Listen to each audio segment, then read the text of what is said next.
Welcome to Lesson 18 of Exploring LDS History. Thank you so much for being here, where we're doing our best every week just to, as we look at the founding of the LDS Church, we are just wanting to look at what history says and what can we learn from history, doing the very best we can to stick to those facts and just what the facts of history can tell us. And as we do so, I'm trying to do my very best to be gracious, even in places where we might disagree greatly.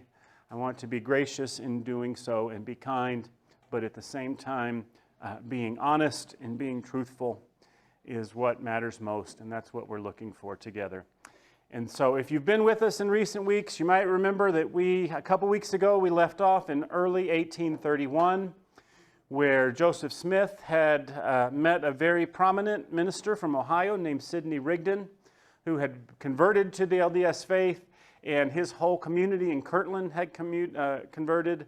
And he visited New York and convinced Joseph Smith to bring all of his converts west to Ohio. And so we left off shortly after Joseph Smith had moved to Kirtland, and we're going to pick up there today. So Rigdon's community in Kirtland of about 150 followers. You might remember we mentioned they were trying to practice a communal lifestyle, and they weren't the only ones. There was a lot of this going around in this time period in American history, some in religious communal societies and some in secular, but a lot of people were trying out various forms of communal living, and it wasn't working out for any of them. None of those communist societies or experiments made it in the end. And when Joseph Smith arrived in Kirtland, it wasn't going particularly well for them there either. He found Kirtland to be largely in disarray. They took, when Acts said that the believers have all things in common, they took that very literally. And so if you had something and I needed it, I would just go take it. And a lot of people were doing that, so there was chaos, and some people were being cared for and some weren't, and it was just kind of a mess. And so not long after arriving in Kirtland, Smith had a revelation to solve this problem and how they were going to structure this community. And this is the revelation that he received that was recorded in the Book of Commandments in February of 1831. So just a couple months after he arrived in Kirtland. God said through this revelation, "If you love me, thou shalt serve me, keep all of my commandments, and behold, thou shalt consecrate all thy properties, that which thou hast unto me, with a covenant and a deed which cannot be broken." And that means legal deed there, to your land, to your property. You're going to consecrate it to the church. "And they shall be laid before the bishop of my church and two of the elders, whoever he will appoint and set apart for that purpose. And it shall come to pass that the bishop of my church, after he has received the property of my church, that it cannot be taken from the church." No takesies, backsies. You're going to give it to the church, and it's permanent. "He shall appoint every man a steward over his own property, or that which he has received, insomuch as sufficient for himself and family, and the residue shall be kept to administer to him who has not, that every man may receive according as he stands in need." So he has this revelation that everybody, all the converts, are going to donate all of their land to the church, and then the church will, you serve it, you get to stay there, you get to stay in your house, but you're now a steward of your property, and the surplus goes to the church. You get to keep enough to take care of you and your family. The surplus goes to the church, and then the church will administer how things are farmed out from there. What's very interesting, and I just want to point out, so this commandment was given in February of 1831. Smith's early revelations were initially published as the Book of Commandments in 1832. In 1838, those early commandments and revelations that happened since then were published as the Doctrine and Covenants, which is what that book is called today. What's interesting, though, is Doctrine and Covenants 1838 differs a great deal from the Book of Commandments 1832. And Smith reworked a lot of those revelations. And this is one And we won't take the time in this class to go through all of those changes and everything as we look at the history, but this one shows the significance, I think, of some of those changes. So this commandment clearly said in 1831 to give all of your property to the church, right? That's pretty clear. When Doctrine and Covenants was published in 1838, this is how that same revelation read in 1838.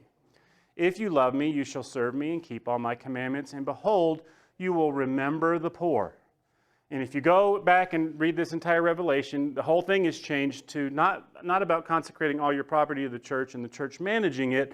It's changed to just, hey, you should give to help the poor. And consecrate of thy property. Not all of your property, like it originally said. Give of your property, and you're going to do it in order to help the poor. Isn't it amazing how much of a difference changing one word can make sometimes in the meaning of a sentence? But he changes this revelation to where the entire point of the entire revelation changes. And of course, by 1838, this communal experiment had failed, as it had everywhere else. And so this, I think, leaves you with a great difficulty if you're LDS and you want to look to Joseph Smith as a prophet. And what do you do with all of these revelations that were changed? Because either, number one, this was a revelation from God in 1832, and for some reason Joseph Smith chose to change what God clearly revealed in 1838. So if so, that makes Joseph Smith a false prophet. Or, even worse, this leaves you with a big problem with God himself, where you have God in 1832 saying, this is my commandment, and then telling Joseph Smith in 1838, no, not really, right? And go in and change it. But you're left, I think, with an irreconcilable problem there, however you want to look at this. And this is just one example of many, many examples that could be given, how those early revelations were changed later. Sometimes they were changed just to fix Joseph Smith's doctrine had changed. And so he was no longer teaching what he had taught in 1831 or 1832. And so when they were republished later, it had to be changed to match what they were currently teaching. All of that is a huge problem. So, anyway, Joseph Smith has this revelation saying, consecrate all of your property to the church. And so private property became church property. Private profit became community spoil, and everybody was to live this out. And in practice, it turned out to be more like tenant farming than it did true communism. You know, if you were a tenant farmer, you didn't own the land, you didn't own the house, you rented it, and you farmed for that other person, and they paid you a wage to do so. And in practice, that's how this seems to have worked out for the most part. Every family was a steward of their land, but upon death, the land reverted to the church, which is tough for heirs, isn't it? And I don't know about most of you guys, but almost anything my kids are going to get from me at this point in my life is tied up in real estate, right? The only things I have that are worth anything are real estate. But in this system, when you died, it would all go back to the church. Any surplus was held by the steward, and he would dole it out from there. And so in this sense, they really did try to live out true Marxian communism, from each according to his ability and to each according to his need. All the profits were absorbed by the church. This was all done legally in a way that was supported by law, which in practice gave the church a whole lot of power over converts. Because if the church now owns your house, and the church now owns your land or your business, because not everybody was a farmer, if they own that and you become discontented, or you want to gripe and you want to complain, they own the place you're living. That makes it a little bit harder to speak up. Makes it a little bit harder to leave, because the church holds all of that. Some people apparently were slow to get on board when this revelation was first made.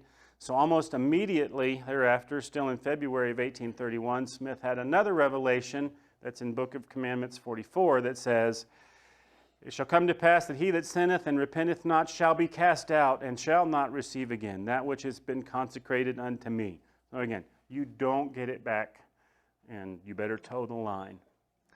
So if somebody wanted to improve their property, I really need a new roof on my house.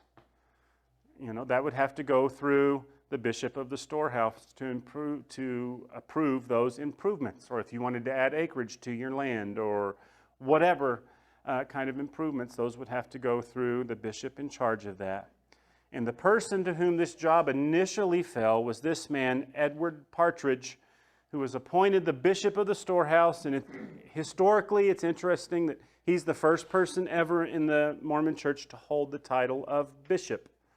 But he wasn't bishop of a ward or a bishop of a stake. He was the bishop of the storehouse. So he had the monumental task of managing all of this and making sure everybody's needs were met. And in all fairness, he seemed like he was, from what I can tell, he was a decent guy and a great administrator. And he did his best to be fair by everybody and to make this system work. It doesn't appear initially that Smith realized just how much power this placed in his hands and in the hands of the church. I think initially, like with most problems we've seen, they pop up and Smith has a revelation to deal with it. And he's always just acting, seat of his pants, right? He gets to Kirtland, everything's in disarray. Here's a solution to fix it. But I don't think he realized at the time the impact it would have. He was never super interested in being a part of it. He left the running of this system to his subordinates.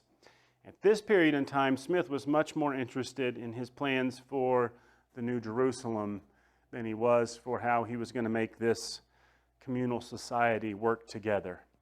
And you might remember we've talked in the past that he had said a lot about Zion's coming, and we're going to build Zion. The millennium's going to be ushered in. And so he had another revelation along those lines in March of 1831, essentially saying, don't get too tied to here. Don't get too tied to Kirtland because New Jerusalem's coming. It's just around the corner. It's going to be built. And with one heart and one mind, God says through Joseph Smith, "Gather up your riches, that you may purchase an inheritance which shall hereafter be appointed unto you, and it will be called the New Jerusalem, a land of peace, a city of refuge, a place of safety for the saints of the Most High God. And there they shall be gathered unto it out of every nation under heaven, and it shall be the only people that shall not be at war with one another." So hang on. New Jerusalem's coming, and it's coming any day now. You might remember that he had sent Cowdery off looking for Zion and where Zion was going to be built. So Cowdery's been out west on a mission to reach the Lamanites, or the Native Americans, and looking for a site for Zion, or New Jerusalem, to be built. And he'd become convinced that he had found the perfect location in Jackson County, Missouri, near a thriving brand new little town of Independence, which is what modern day today is essentially Kansas City, Missouri. But in 1831 was a brand new frontier town. And it was the true crossroads to the west in 1830. The Santa Fe Trail came in there, and so it had really started as a trading outpost for these wagon caravans. They could load up on the Santa Fe Trail and head off that way, and then on their way back, by the time they got back, they've been in the wilderness for weeks and weeks and weeks. So they would spend all their money in Independence, the first sign of civilization that they got to. So at this point, it said more Mexican currency was spent in Independence than United States currency. But it was also right on the border, just everything west of Independence in 1831 was Indian territory in what is modern day Kansas. So it was the border of, in the Mormon mindset, it was the border of the Lamanites. And part of their vision for New Jerusalem, right, there was going to be this great gathering of the Lamanites. They were all going to be converted, and they were going to become part of this.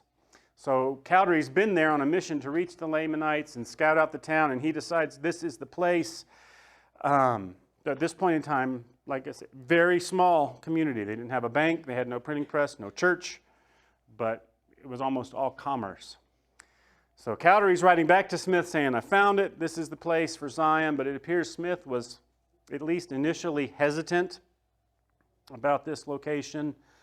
As late as May of that year, he has revelation telling his converts, not yet, it's going to be revealed soon, but it seemed like he wasn't real quick to pull the trigger on independence being the place for Zion. So he was kind of appears like he was hesitant. They're still waiting from some of the church from New York to, not everybody's in Kirtland yet. Some of them are still disposing of their property and everything there in preparation to come to Ohio. So they're still waiting on them. And so he's saying, hang on.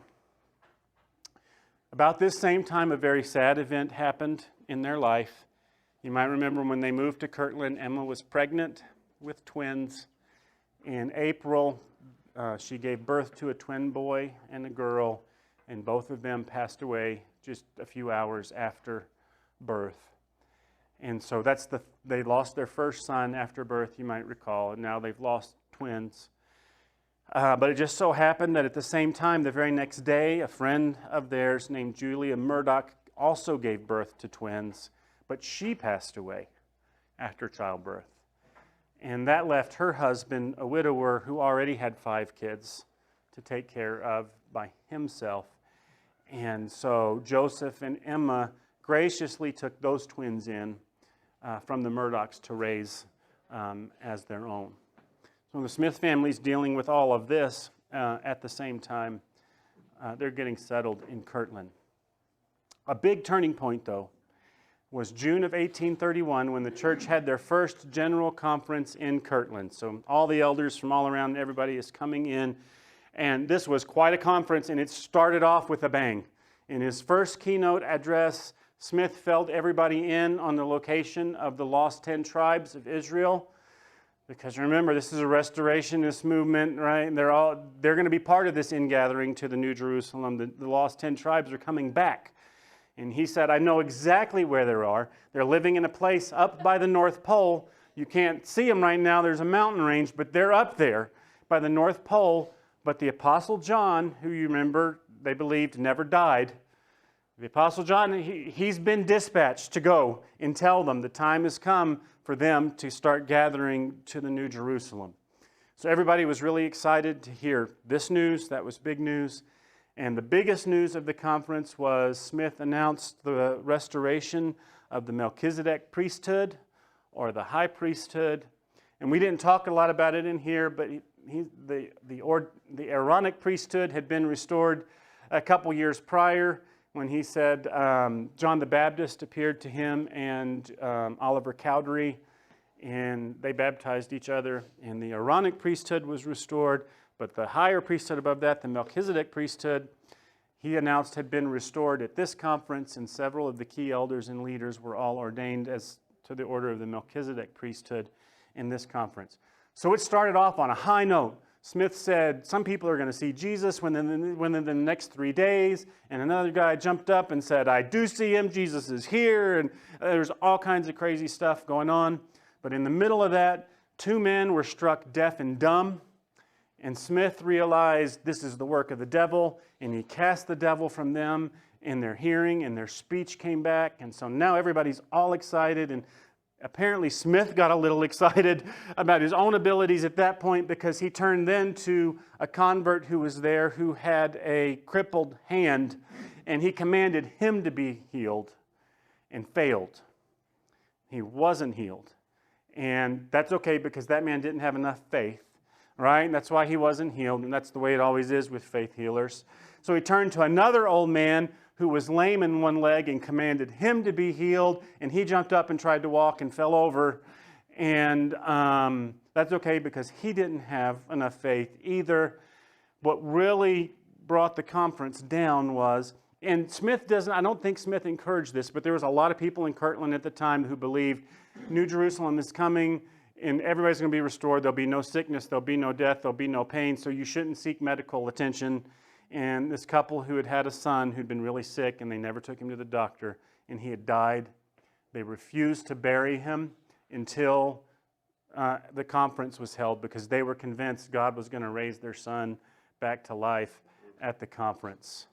And so they bring their dead son, who has been passed away for a while, into this conference. And Smith prays, and the congregation prays, and everybody prays, and he can't raise him back to life.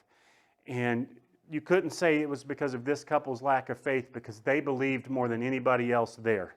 They prayed and prayed and prayed, and they refused to, they still believed their son was going to be raised. They had the faith, and they couldn't raise him back to life. And so they were devastated, and they were crushed.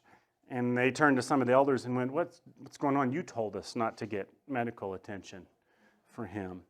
And so this brought everything down, but it also brought a lot of doubt to a lot of Smith's followers to their mind.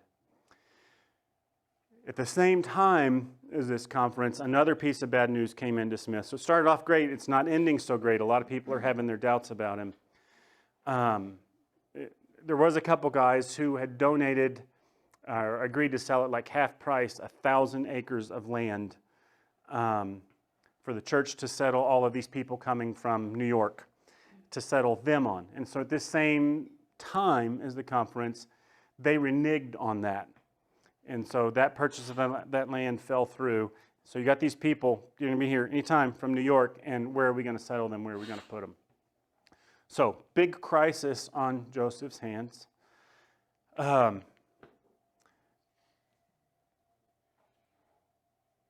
He did what he always did in this kind of situation.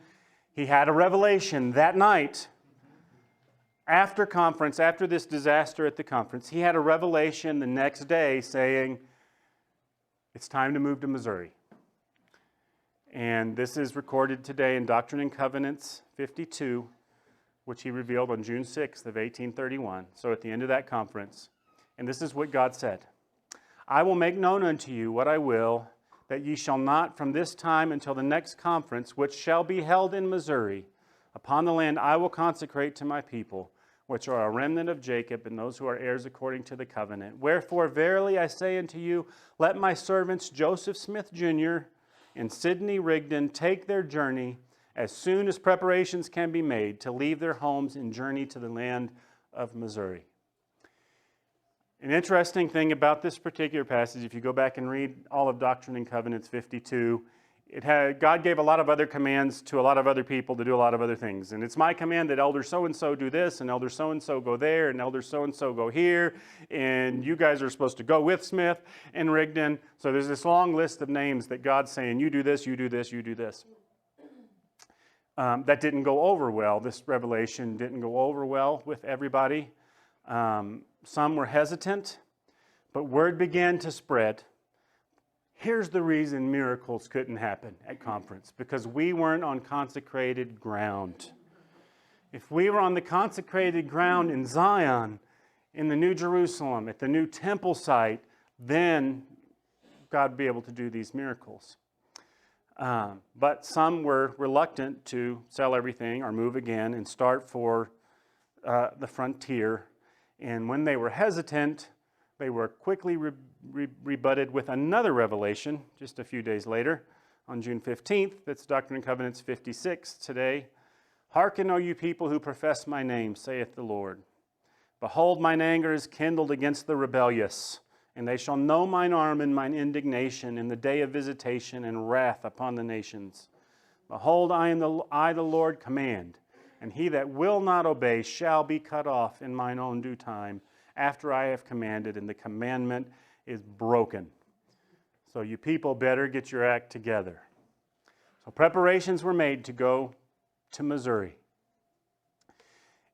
It's not a short trip from Kirtland, Ohio to Independence, Missouri today. It takes you a long time to get there. I think Google Maps said it's a 24-hour drive, which seemed kind of long to me. So maybe you have to do a circuitous route. But it's not a short trip today. 800 miles.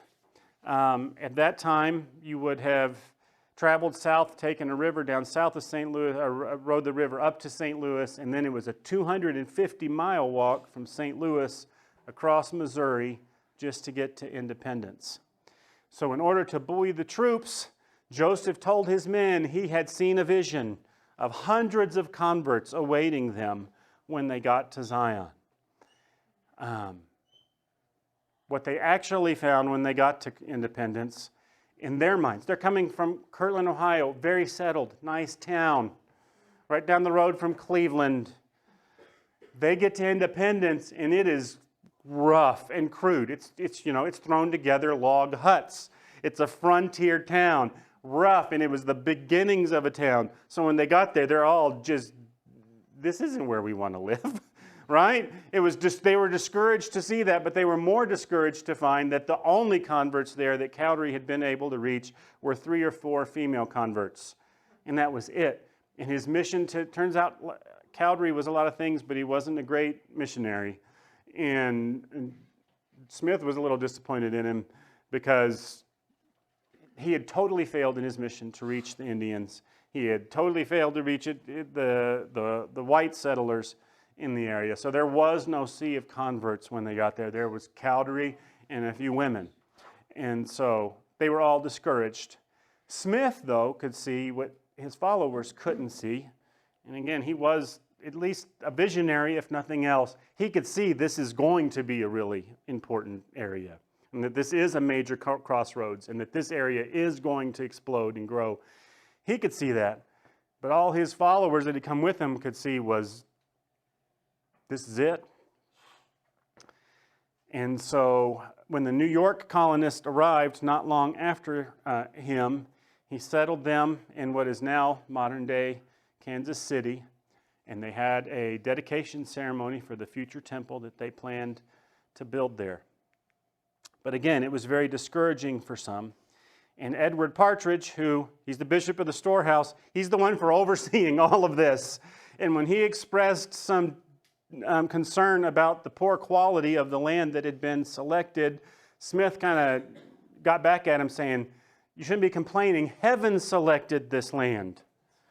And Partridge said in response, I really wish you'd stop saying things like that.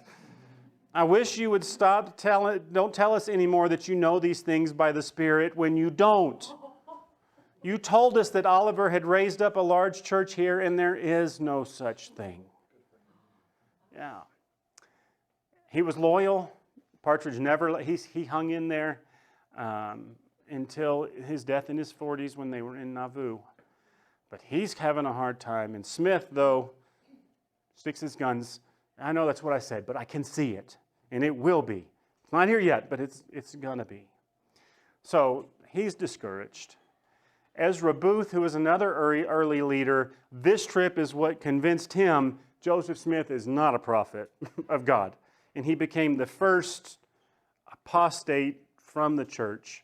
He left the church after this trip to Independence, went back to Ohio, and he became one of the very first openly critical critics of the church who published things that were anti-Mormon. Rigdon wasn't on board either. And he told Smith that his vision was a bad thing. And I am not leaving Kirtland to come here. Which put Smith in a very precarious position between his 2 main men. Oliver Cowdery on the one hand and Sidney Rigdon on the other. And he needed Rigdon, and he needed Rigdon's prestige moving forward. And so Smith is kind of in a bind, and I kind of partly wonder if Smith didn't particularly want to live in Independence at that point in time either. And maybe he was going, Emma is going to have a fit if I move her out here after he saw it. I don't know what exactly went on in his head. But despite all of his talk about it's the time for everybody to come to Zion, he went back to Kirtland and left the New York colonists there. And so the church, for a time, is located in 2 places. You got a big group in Kirtland, and you got a big group in Missouri. For the most part, the group in Missouri it's a lot of the poorer converts. They didn't have any land. They didn't have nothing, right? And they're looking to the church to support them. And so that's who ended up here, where in Kirtland you had a lot of converts who were more established, right? They had houses, they had businesses, they had land. They were hesitant from the beginning to follow the command to donate everything to the church. And so you end up with those converts in Kirtland and a lot of the poorer people in Missouri. How do you communicate with each other in 1830 when there's 800 miles that separate you? Mail was very slow and unreliable. And I think this is interesting.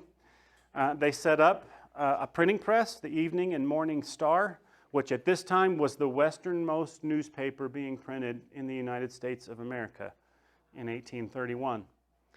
And W.W. Phelps was appointed as the editor of this newspaper, and they used this newspaper for Smith to communicate with the church. They published his revelations, his letters, his communication with the church in Missouri, back and forth.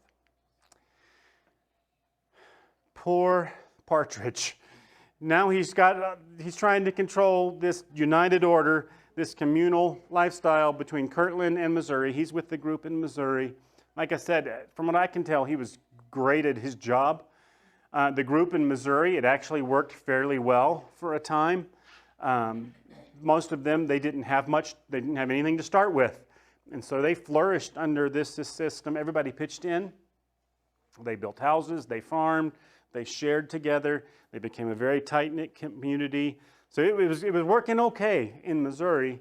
It wasn't working so much in Kirtland, where people were much more hesitant to get on board. And I won't go into all the details, but Kirtland also had the burden of supporting all the leaders of the church who didn't have any other means of income. And so they borrowed money and they worked it out and they patched things together. So that brings us around to the winter of 1831, where Smith left, again, most of the management of all the particulars of this to other people. And in the winter of 1831-32, he spent most of that winter working on his revision of the Bible. And where he was going through, and a lot of it he just modernized the King James English. There's some doctrines that he changed to reflect what he was teaching. The fascinating thing, and think about it this way, he's revising Scripture, but he's not looking at Hebrew manuscripts or Greek manuscripts. He's looking at the English King James manuscript and going, well, that's wrong. That's wrong. And how does he know it's wrong? Because God's revealing it to him. And you may or may not be aware that in the LDS Statement of Faith today, it says, we believe the King James Version of the Bible to be inspired insofar as it is correctly translated. And the thought is that in the period of time, because there was a great falling away about 300 AD where the church apostatized and there was no true church on earth from about 400 AD until Joseph Smith restored the true church in 1830. So in that period of time, a lot of wicked, corrupt teachers changed a lot in the Bible. And now Smith is fixing it. What's interesting to me, though, is he just couldn't resist the temptation to insert himself in there. And so if you go back to the book of Genesis, at the end of book of Genesis, when the biblical Joseph is near the end of his life and he's kind of giving his last instruction to his kids and his people before he passes away, lo and behold, part of what some scribe took out of the Bible for some reason, somewhere along the way, a prophecy that was about Joseph Smith, Jr. And so he has, from the biblical Joseph, these words in Genesis chapter 50. A seer shall the Lord my God raise up, who shall be a choice seer under the fruit of my loins.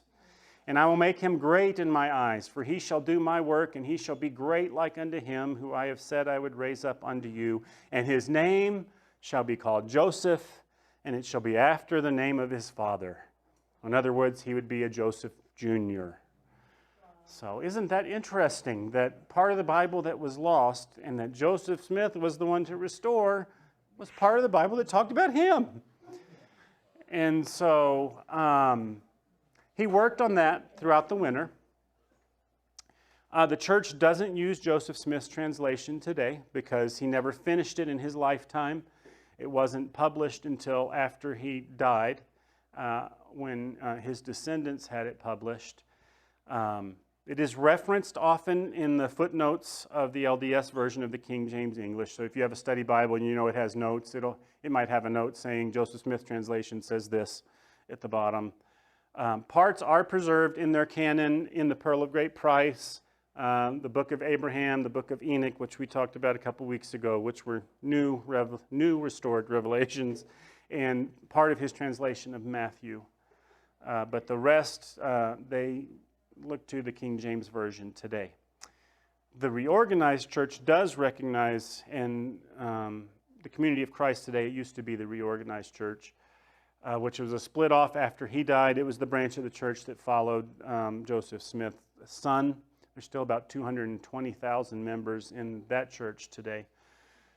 They do recognize that version as authoritative, but the Utah LDS Church does not. All right. As they worked on it throughout the winter, there was a portion of 1 Corinthians 15 that really caught Smith and Rigdon's attention. 1 Corinthians 15, this is what it says in the King James Version. 1 Corinthians 15, in context, if you go back and read it, it's as clear as day. It's talking about the resurrection and the difference between our bodies now and what our resurrected bodies will be like. In King James, it says there are also celestial bodies and bodies terrestrial. Most modern translations will say there are heavenly bodies and earthly bodies, which is exactly what it means. The passage is talking about the difference between the bodies we have now and the bodies we'll have at the resurrection. That's what the whole 1 Corinthians 15 is about. There are also celestial bodies and bodies terrestrial, but the glory of the celestial is one and the glory of the terrestrial is another. There is one glory of the sun and another glory of the moon and another glory of the stars, for one star differeth from another in glory. So also is the resurrection of the dead. It's sown in corruption, but it's raised in incorruption. And Paul's just making the point that our resurrected bodies are going to be vastly different than our corrupt earthly bodies that we have now. Smith and Rigdon looked at this and went, hey. Smith said, you know what this is really about, in which it's not, or at least he got this new revelation after reading this passage, that one day there will be a celestial kingdom, which will be the inheritance of all the members of the true church and the faithful saints. And there's going to be, and that's the glory of the Son. And there's going to be a terrestrial kingdom that will be the dwelling place of those who never got to hear the gospel in their lifetime. And then there's going to be a telestial kingdom, which is just a made-up word. It doesn't occur in the Bible or anywhere else. But there's going to be a third kingdom called the telestial kingdom, and that will be the place for those who had refused the law of God, and they rejected the truth of God, and they will be relegated to this lower kingdom, which none of that is talked about in 1 Corinthians 15 at all, but that was the springboard for this revelation regarding what Judgment Day is going to look like. And this is a major new direction in doctrine for Smith at this point. In fact, part of the problem is it's a big step towards universalism for Smith, that everybody's going to be saved in the end. And that's vastly different from what all the Nephite prophets said in the Book of Mormon. And you can see Smith's theology evolving here if you assume Smith is responsible, like I do, for writing the Book of Mormon. If he's not, and the Book of Mormon records accurately what God-inspired prophets said centuries before, then Smith is contradicting them. Because the Nephite prophets say in the Book of Mormon that unbelievers will go away into everlasting fire prepared for them. And their torment is a lake of fire and brimstone whose flame ascendeth up forever and ever and has no end.